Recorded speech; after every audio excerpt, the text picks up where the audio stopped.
All right. Well, welcome back to Speaking Llama, a Survivor podcast. Today we have a great guest, the latest casualty A of great guest. a great guest, A a great fantastic guest. I'm sure you Yes. say that to everybody, but thank you. There's only been two, so yeah. The latest casualty of the Villains Tribe. We've got Michael on the podcast. Michael, how's your morning going? Just as you saw, I was unceremoniously booted last night, so just now revisiting that and loving the chat with you guys this morning. Excellent. Well, let's jump right in. I am so fire curious. away, guys. Fire away. Perfect. I'm so curious. The first episode we saw you looking for idols. We saw you targeting George. We saw you building alliances. That tells me you had a strategy coming in. So my question for you is, what was that strategy? And then how did it change once you hit that map? My strategy was very clear first of all, morning, guys. My strategy was very clear from the outset. I just wanted to play a bold, adventurous, and fun game. Mm-hmm. So identify my biggest threats and send them home. I'm not going to duck. I'm not going to weave. I'm not going to go under the radar. I've got one shot. Who's my biggest threat?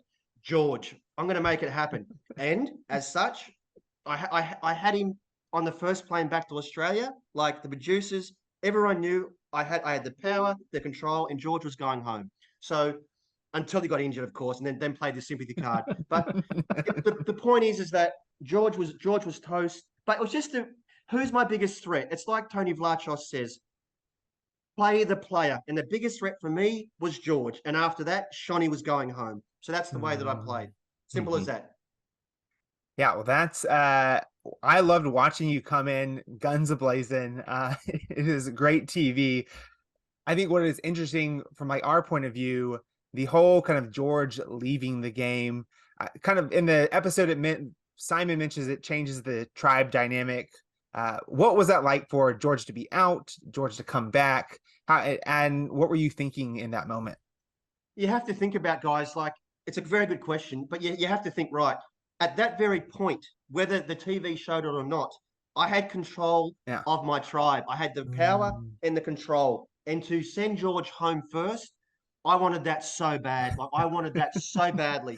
To shut him up and to send him back to Australia first, I wanted that like you don't believe. And then when he's not there, I'm thinking, right, he's like a slimy slug cockroach.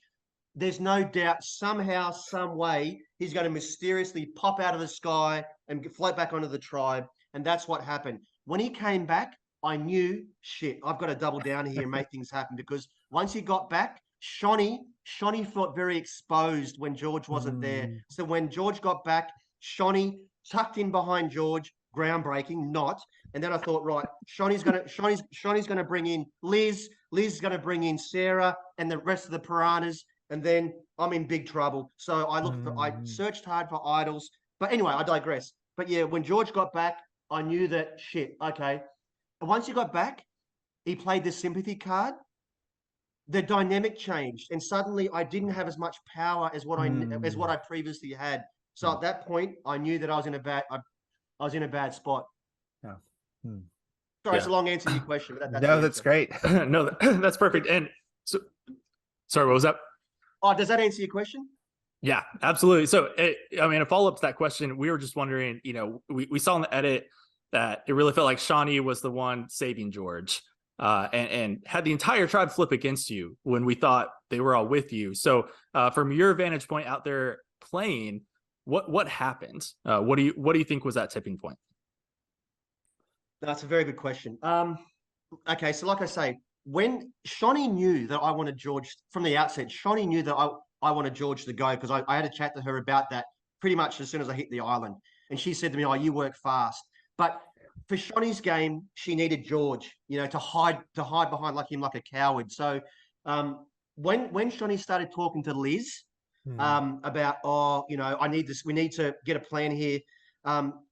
That's what changed. Like, I wasn't so close to the piranhas like, Sarah or Mimi. And once they start at night at camp, see, when the cameras go away at night, bonds are formed. And I wasn't seeking a validation and approval and trying to talk about Instagram followers and my career after Survivor. So I wasn't part of those intricate conversations, and nor did I want to be. That's what changed. The bonds formed.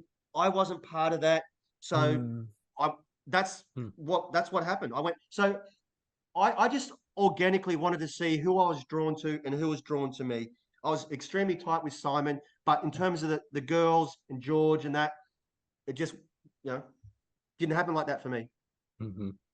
Yeah, I think it's one of the things that we often hear from players is that what happens at night, right? There's the famous kind of quote by Boston Rob that, like, if you want to know who's together, look at who's sleeping in the shelter together. That's, and that's exactly what I was thinking when I'm out there. Like I was looking, okay, bang, bang, bang, bang, bang. I could see it. I knew who was close. So that made my gameplay that ever much harder, because I'm not going to suck up and have idle conversations that mean nothing to me about facial routines. And people will say, well, Michael, you need to build better relationships and get closer to these people. They weren't my people. And like people on Survivor are never your people, but I guess I'm just going to stay true to myself, and I'm not going to suck up to other people or be someone else to get votes. I refuse to do that. And if that's at my own detriment, then so be it. But I'm not going to suck kneecaps, like I said on the show, to get votes. I'm too proud, and I don't veer away from who I am, good, bad, or ugly, basically.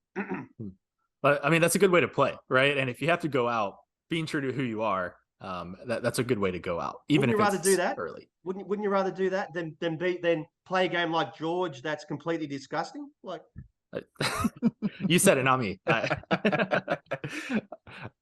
Completely disgusting. All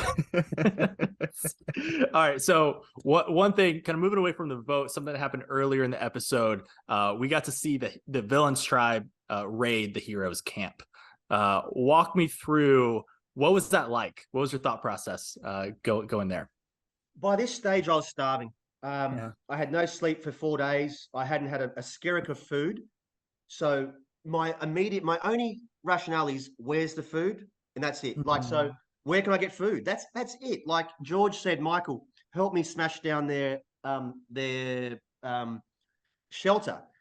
And as much as I was on the villain's tribe, I'm not gonna smash. The big consensus is, or thought process was, do we smash down their shelter? No, I'm not going to do that. I'll take every bit of their food, but I'm not smashing their shelter. And George wanted to do that. I said, mate, you're on your own. You're a moron, and you can do it yourself.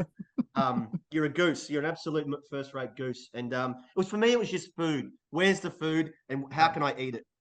Yeah.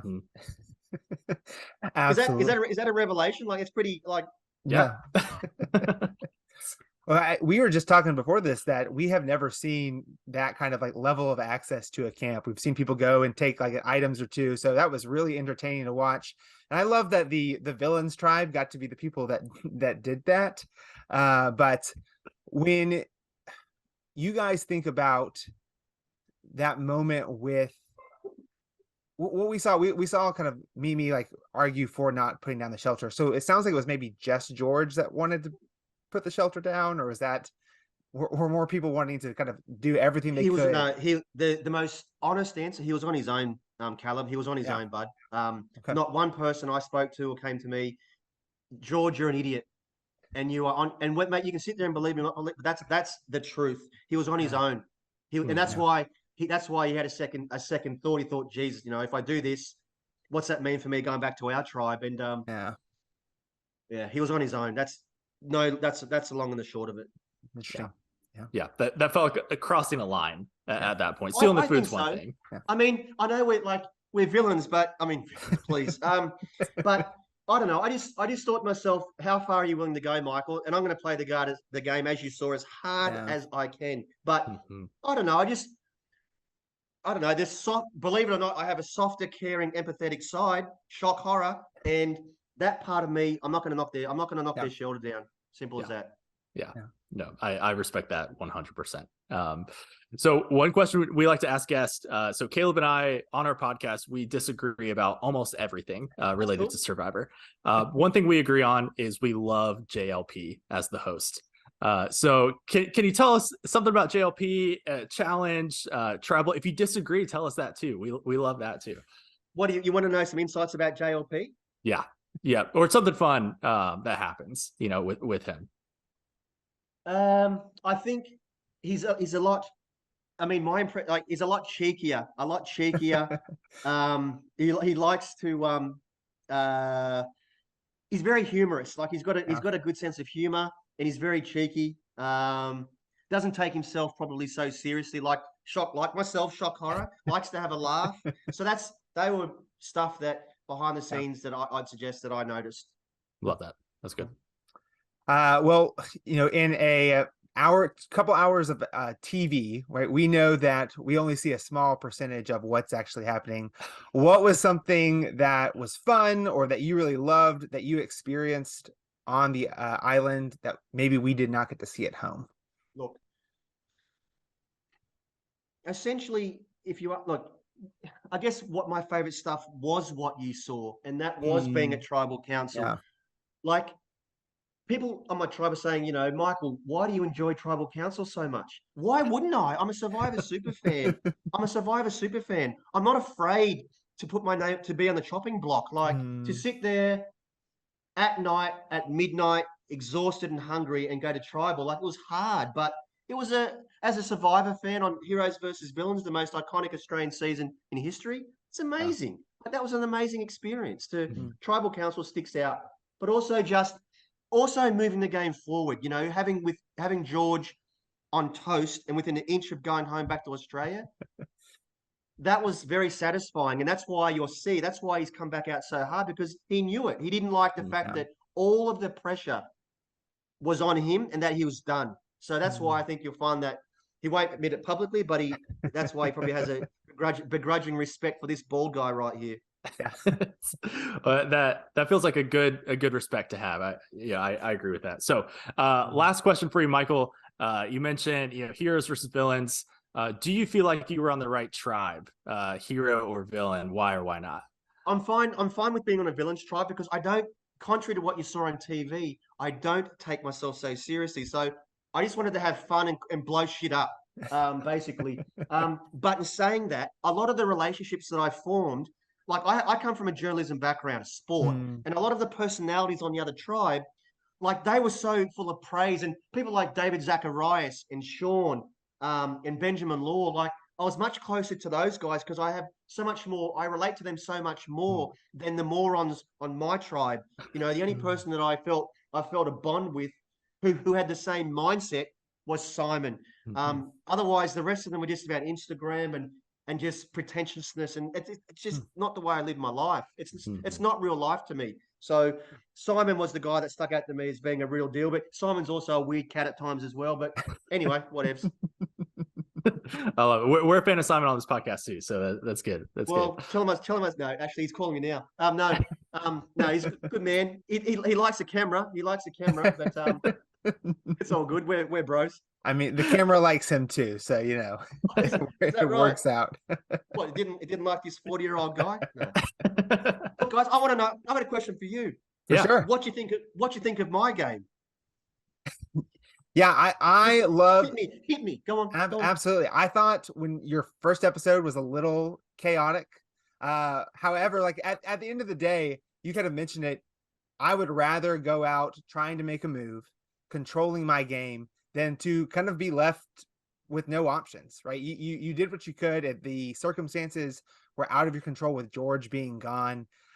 So I loved watching you play. I love that kind of aggressive style of gameplay. There's no rules. I just don't like players who say, on day 1 I'm going to do this, and day 13 I'll do that, and I have to make the merge. I need to make the merge to get more business deals, and I need to do this on day 9.